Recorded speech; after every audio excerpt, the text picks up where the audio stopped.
melekat pada Al-Quran dan disebutkan langsung oleh Allah Subhanahu wa Ta'ala melalui firman-Nya di dalam Al-Quran adalah Al-Furqan. Secara bahasa berarti sang pembeda. Jika yang dibedakan itu hanya satu aspek saja, satu kriteria, maka dia disebut dengan farqun atau fariqun. Jika yang membedakan itu beragam aspek dengan kriteria yang banyak, maka dirubah bentuknya menjadi bentuk superlatif, sirah mubalaghah, disebut dengan Furqan. Kenapa Al-Quran disebut dengan Al-Furqan? Karena di dalam isi Al-Quran itu Allah menerangkan tentang kriteria-kriteria, aspek-aspek tertentu yang membedakan antara satu dengan yang lainnya.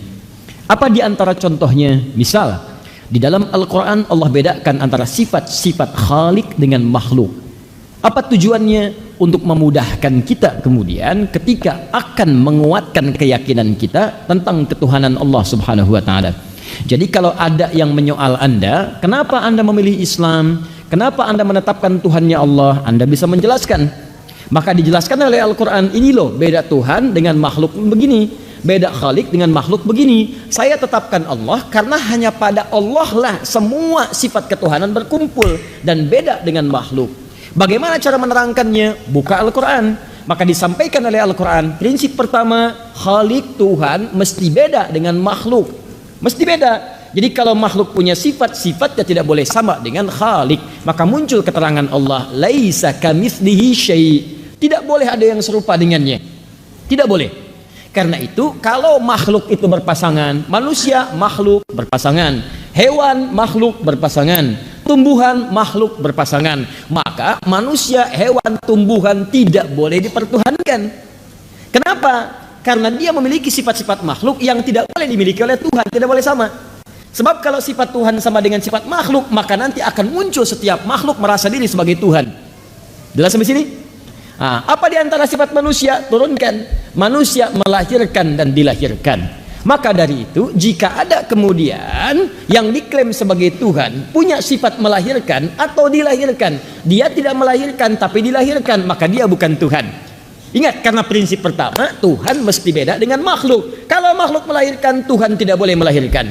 Kalau makhluk dilahirkan, Tuhan tidak boleh dilahirkan. Kalau makhluk berpasangan, Tuhan tidak boleh berpasangan. Jadi kalau ada misalnya yang dipertuhankan, ternyata hasil kelahiran dari yang lain. Kalau ada yang mengatakan misalnya Nabi Isa itu Tuhan, kenapa dia Tuhan? Karena dia misalnya, mohon maaf, kita cek, dia dipertuhankan. Nabi Isa dilahirkan, sifat Tuhan tidak boleh sama dengan makhluk. Lalu dikatakan misalnya, tapi kan dilahirkannya itu bukan biasa. Kalau manusia dilahirkan mesti ada bapak, ada ibu. Ini kan bapaknya nggak ada, cuman ibunya. Kalau manusia kan ada bapak, ada ibu. Isa nggak ada bapak, ada ibunya aja. Ini mesti beda, ini lain ini. Kita jawab, Adam lebih hebat lagi kata Al-Quran. Adam lebih hebat, bapak nggak ada, ibu nggak ada. Kenapa Adam nggak jadi Tuhan? Maka muncul keterangan dalam Al-Quran. Awas, masalu inna matala Isa kamatsali Adam. Ya, maka penciptaan Isa itu sama dengan Adam, nggak jauh beda. Kalau Isa dipertuhankan, kenapa Adam tidak? Jelas sampai sini? Indah sekali Quran itu. Ada lagi yang protes, oh tidak, Isa itu punya sifat lain yang Adam nggak bisa. Apa itu? Menghidupkan yang mati. Adam nggak bisa, Isa bisa. Turun lagi keterangan Quran, dibedain lagi. Ada yang lebih canggih menghidupkannya, namanya Nabi Ibrahim. Turun Quran surah kedua Al-Baqarah ayat 260, paling kiri sebelah atas. Wa idz qala Ibrahim rabbi arini kaifa tuhyil mauta. Ketika Ibrahim memohon kepada Allah, ya Allah tunjukkan kepadaku bagaimana cara menghidupkan yang mati. Maka diizinkan oleh Allah, lebih canggih. Kalau Nabi Isa dipanggil, hidup dengan izin Allah, biiznillah, hidup. Dan gitu meninggal lagi. Nabi Ibrahim tidak. Begitu hidup dicincang dulu tuh. Cincang dulu tuh. Lihat kalimat Qurannya. Wa idz qala Ibrahim rabbi arini kaifa tuhyil mauta. Qala awalam tu'min? Qala bala walakin liyatma'inna qalbi. Qala fakhudh arba'atan minat thair. Hei Ibrahim, ambil 4 contoh makhluk Allah. Apa itu? Burung, 4 langsung sekaligus. Nabi Isa 1, Nabi Ibrahim 4 langsung. Setelah itu apa? Fasurhunna. Kemudian tebarkan di setiap bukit, pindahin. Gini. 1, 2, 3, 4 bukit. Nabi Isa di dekat sini. Yesus, Nabi Isa, Mesias dekat sini. Pukul kuburan, bangkit. Nabi Ibrahim tebar di 4 bukit, beda bukit. Cincang dulu burungnya, dicincang dulu. Jadi sudah dicincang, sudah habis semuanya, panggil. Tsumma ud'uhunna ya'tinaka sa'ya. Panggil. Nabi Isa manggil. Betul manggil Nabi Isa. Hei, kamu hidup dengan izin Allah. Nabi Ibrahim mengucapkan kalimat yang sama. Hei, yang telah saya cincang, hidup dengan izin Allah. Ya'tinaka sa'ya. Empat-empatnya terbang lagi. Canggih mana? Nabi Ibrahim, Nabi Isa. Nabi Ibrahim, Nabi Isa dipanggil dekat. Nabi Ibrahim dipisahkan 4 bukit. Nabi Isa, teman-teman sekalian, maaf, mayatnya sudah meninggal dunia, dikubur, dipanggil, bangkit. Nabi Ibrahim alaihissalam baru dicincang begini, cincang dulu sampai habis, nyatu lagi. Nabi Isa 1, Nabi Ibrahim 4. Pertanyaan saya, kenapa Nabi Ibrahim tidak dipertuhankan? Tuh, itu Anda temukan dalam Al-Quran. Itu Anda temukan dalam Al-Quran. Ini bukan ingin menyoal yang lain, tidak. Dan jangan ada kesan untuk melecehkan orang lain, tidak. Dan indah sekali Al-Quran. Saat Anda menerangkan ini, maka jangan ada motif untuk menjelekkan dan menghina orang lain, tidak boleh. Termasuk melecehkan kepercayaan orang, silahkan, tidak. Jangan lakukan, jangan melecehkan orang, jangan celah orang, tidak. Tugas kita itu menerangkan, kalau ditanya bisa jawab. Itu maksudnya. Dan dengan itu dakwah muncul. Maka turun Quran surah ke-6 ayat 108. Indah sekali. Wala tasubbul ladzina yad'una min dunillahi fayasubbullaha bighairi ilm. Hei kalian yang telah beriman, jangan mencela orang lain ya, yang mungkin menuhankan yang lain. Nanti khawatirnya ketika kalian cela, dia mencela Allah tanpa sepengetahuan dia tentang hakikat Allah. Indah, jangan cela, cukup terangkan, kalau ditanya bisa jawab. Jadi kalau ada orang ngajak-ngajak, ngasih biskuit, ngasih sarung, ngasih indomie, Anda bisa ngajak. Ya, jadi Anda bisa paham, ngajak lagi dia kepada keyakinan Anda. Jawab. Kalau ditanya kenapa milih Allah, jawab. Kenapa nggak ikut Isa, jawab. Kenapa nggak ikut ini, jawab. Jadi Anda bisa menjawab. Itu yang disebut dengan Furqan namanya. Pertanyaan saya, dari sekian lama kita berislam, pernah nggak menggali nilai-nilai itu? Sekarang orang sibuk bicarakan ini, bicarakan itu, bicarakan ini, tidak sadar bahwa banyak orang-orang yang telah menghasut dan menjauhkan kita dari keyakinan keislaman kita. Pelan-pelan dipretel itu. Dan sekarang banyak, coba silahkan cek. Bagaimana ada orang-orang yang membawa tanpa terasa, kemusyrikan mulai datang, dibawa ke tempat ibadah orang lain. Kemudian ada lagi paham yang Allahu Akbar, hati-hati dengan paham-paham semacam ini. Awas, awas, ada paham sepilis. Sepilis. Tahu sepilis artinya? Sekuler, liberal, pluralis. Di antara paham pluralisme itu menyamakan semua agama sama. Ya, caranya beda-beda menuju Tuhan yang sama. Itu kepercayaan baru tuh. Ya, hati-hati itu, hati-hati dengan yang seperti itu. Semua dianggap sama. Ya kalau dianggap sama, kenapa Anda pilih beda? Ya, kalau dianggap sama, kenapa memilih berbeda? Ini paham semacam ini, maaf ya, sebodoh-bodohnya orang jahiliyah, sebodoh-bodohnya orang jahiliyah tidak pernah punya paham seperti ini. Sepintar-pintar orang sekarang melakukan sesuatu yang tidak pernah dikenal oleh jahiliyah. Ini pertanyaan saya, bodoh mana gitu dengan zaman jahiliyah itu? Silahkan cek, orang jahiliyah itu sebodoh-bodohnya. Waktu Nabi berdakwah, mereka datang kepada Nabi, ngajak Nabi. Malam-malam datang, ya Muhammad SAW, kita nggak usah berselisih, kita nggak usah berperang, kita emang beda, ngaku kita emang beda. Tapi jangan perbedaan ini menjadikan kita berperang. Udah gini aja deh, malam ini kami nyembah Tuhan kamu, besok-besok kamu nyembah Tuhan kita. Cuman mereka mengatakan kita memang beda. Tuh. Maka setelah itu turun surah Al-Kafirun. Qul ya ayyuhal kafirun la a'budu ma ta'budun wala antum 'abiduna ma wala ana 'abidum ma. Tuh, terus sampai lakum dinukum waliyadin ujungnya, sampai ujungnya. Dan itulah keindahan toleransi dalam Islam. Hei, dan bahasanya lembut sekali, menggunakan bahasa yang sangat elok, sopan. Makanya ketika disebutkan kalimat ini, Abu Jahal, Abu Lahab nggak pada marah. Apa kalimatnya? Kafir. Kata Allah turun ayat, katakan hei orang-orang kafir. Tuh, Abu Jahal, Abu Lahab dan abu-abu yang lain, itu saat itu betul. Ini saya tidak bercanda, saya serius. Abu Lahab, Abu Jahal, yang lain-lainnya itu pakar bahasa Arab. Mereka bersyair bisa, orang jahiliyah, bahasa Arabnya paling fasih. Disebut kafir, nggak marah tuh. Hei orang-orang kafir, iya tuh. Orang sekarang, Abu yang sekarang tuh agak beda. Benar, saya serius. Itu bahasa Arab nggak bisa. Silakan tanya, nggak bisa. Ya, paham bahasa Arab nggak ngerti, baca Quran berantakan.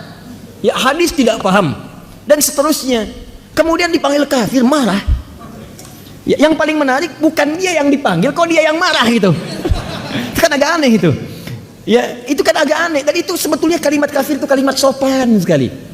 Dari kata kafar, sesuatu yang terhalang, tertutup, yang tak nampak, diserap ke dalam bahasa Inggris di kafar. Cover ini menutup isinya sehingga tak tampak, terhalang. Kalau Anda sengaja menutup diri sehingga tidak ingin tampak di hadapan banyak orang, saya tutup wajah saya sekarang. Kelihatan? Maka ketika Anda menutup wajah Anda, bukan saya misal, ketika Anda tutup wajah Anda begini supaya tak nampak, itu bahasa Arab disebut dengan kafir. Orang-orang yang menutup supaya tidak tampak, gak tembus tuh pandangan kepada Anda. Kenapa orang-orang dulu disebut dengan kafir? Bahasa sopan. Hei orang-orang yang masih menutup diri dari hidayah Allah Subhanahu wa ta'ala, yang belum mau menerima hidayah, belum menerima isalah Islam. Kalimatnya sopan sekali, indah sekali. Makanya ketika disebut dengan kalimat sopan penuh adab, orang-orang yang belum mau menerima hidayah, yang masih menutup diri, yang belum kenal dengan Islam, maka ketika dipanggil qul ya ayyuhal kafirun, gak ada yang marah. Silahkan baca sejarah dimanapun Anda dapatkan kitabnya. Tidak pernah disebutkan dalam kitab itu satu pun mengatakan ketika turun surah Al-Kafirun langsung semua orang-orang Arab mengeluarkan pedang. Kata siapa saya kafir? Tidak ada. Dan itu toleransi tingkat paling tinggi. Kita tidak usah berselisih. Sudah berikan kenyamanan masing-masing saja. Kami berikan kesempatan beribadah. Sudah biarkan kami saja ibadah. Anda pun silahkan ibadah sesuai keyakinan Anda. Nggak usah saling berselisih. Kalau Anda meminta keterangan kenapa kami ibadah begini, kami jelaskan. Dan toleransi yang paling indah dalam beribadah itu zero tolerance. Lakum dinukum waliyadin. Anda silahkan dengan yang Anda yakini, kami dengan yang kami yakini. Kami nggak boleh paksa Anda. La ikraha fiddin. Itu kami nggak pengen maksa. Cuman kalau Anda tanya, kami jelaskan. Sekarang kesalahan saya ada di mana?